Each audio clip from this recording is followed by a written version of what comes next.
आज श्रीलंका गंभीर आर्थिक, राजनीतिक और सामाजिक संकट से जूझ रहा है। आलम यह हो चुका है कि देश के राष्ट्रपति बंकर के सहारे भाग खड़े हुए हैं और प्रधानमंत्री इस्तीफा देकर किनारे हट गए हैं। हालत ये हो चुकी है कि देश के अपने ही लोग एक दूसरे का साथ देने से कतरा रहे हैं। श्रीलंका के लोगों का भविष्य पूरी तरह से अंधकार में जाता दिख रहा है, लेकिन बावजूद इसके भारत श्रीलंका के साथ खड़ा है, उसका साथ नहीं छोड़ रहा है। भारत हर वो मुमकिन कोशिश कर रहा है जिससे श्रीलंका एक बार फिर अपने पैरों पर खड़ा हो सके। लेकिन भारत ऐसा क्यों कर रहा है, इसके लिए हमें इतिहास में झांकना होगा। दरअसल भारत और श्रीलंका के संबंध आज़ादी के बाद से ही दोस्ताना रहे हैं। यहाँ तक कि जब श्रीलंका के तमिल अल्पसंख्यकों ने अलग देश की मांग की थी, उस वक्त भी भारत ने श्रीलंका का साथ नहीं छोड़ा था। LTTE के खात्मे के बाद भी दोनों पड़ोसी सुरक्षा और आर्थिक हित में एक साथ रहे। इन हितों में हिंद महासागर क्षेत्र की स्वतंत्रता, आतंकवाद के खतरे का मुकाबला करना और समृद्ध दक्षिण एशियाई पड़ोस की ओर से काम करना शामिल रहा। भारत हर बुरे वक्त में श्रीलंका के पीछे खड़ा रहा और हर वो मुमकिन मदद करता गया जिसकी श्रीलंका को जरूरत थी। लेकिन इतना कुछ करने के बावजूद भी बीते कुछ सालों में भारत और श्रीलंका का रिश्ता एक जैसा नहीं रहा।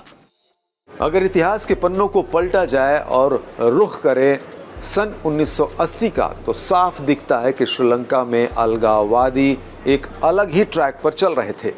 राजीव गांधी की हत्या भी कुछ इन्हीं कारणों से हुई थी।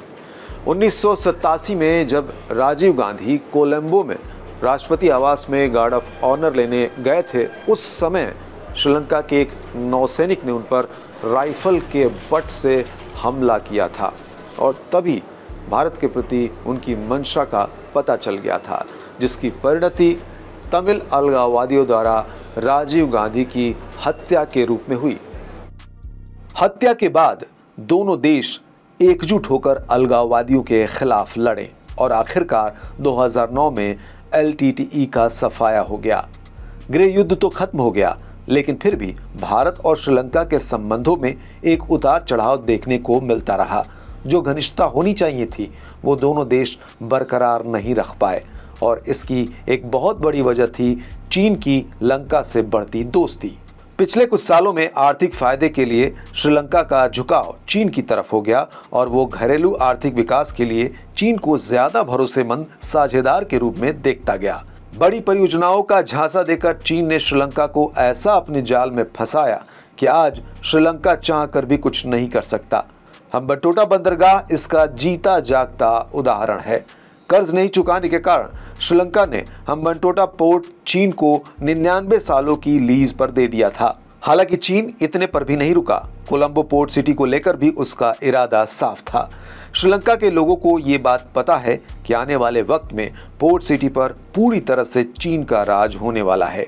यहाँ तक कि पिछले साल श्रीलंका ने एक लोन मोरेटोरियम की मांग की थी, जिसे मंजूर करने में भारत सरकार को 5 महीने लग गए, जबकि चीन ने बिना वक्त गवाए अपने विकास बैंक से अतिरिक्त 500 मिलियन अमेरिकी डॉलर का एक कर्ज मंजूर किया।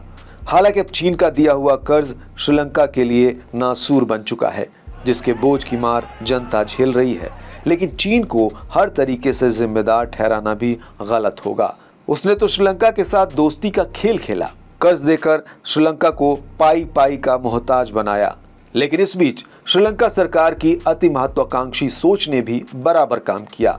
वहां के लोगों की दुर्दशा का कारण आज जितना चीन है, उससे कहीं ज्यादा वहां की लालची सरकार।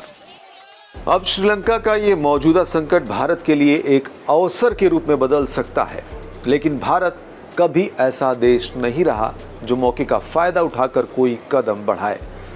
खैर, ये जो नौबत आज श्रीलंका के सामने प्रकट हुई है, ये कोई 1-2 साल का खेल नहीं है। 2009 में जब श्रीलंका 26 साल से जारी गृह युद्ध से उबरा था, तो उसकी GDP ग्रोथ साल 2012 तक प्रति वर्ष 8 से 9% के स्तर पर बनी रही थी। लेकिन ग्लोबल कमोडिटी और एक्सपोर्ट में गिरावट की वजह से 2013 के बाद उसकी औसत GDP में गिरावट आती गई। आलम यह हो गया कि 2022 तक आते आते श्रीलंका की GDP 2.4% पहुंच गई। ऐसे में श्रीलंका ने IMF की तुलना में चीन से कर्ज ज्यादा लिया। इससे वो कर्ज के जाल में उलझ गया और उसका कर्ज उसकी GDP का करीब 125% हो गया। बता दें, भारत बीते समय में लगातार श्रीलंका को मदद भेज रहा है। मीडिया से बातचीत करते हुए विदेश मंत्रालय के प्रवक्ता अरिंदम बागची ने खुद बताया था कि भारत ने इस वर्ष श्रीलंका में गंभीर आर्थिक स्थिति को सुधारने के लिए 3.8 बिलियन अमेरिकी डॉलर से अधिक का अभूतपूर्व समर्थन दिया है। इसके पहले के वक्त की बात करें तो एक ऐसा वक्त भी आया जब श्रीलंका में तेल की किल्लतों के चलते तेल बेचने पर रोक लगा दी गई थी। सिर्फ जरूरी कामों के लिए ही तेल का इस्तेमाल करने की इजाजत थी। ऐसे में भारत ने कई बार भारी मात्रा में पेट्रोल डीजल भेजकर श्रीलंका की मदद की थी। इस तरह के अनेकों मौके हैं जहां भारत श्रीलंका के साथ मजबूती के साथ खड़ा रहा। संबंधों की नींव भी तो काफी गहरी है।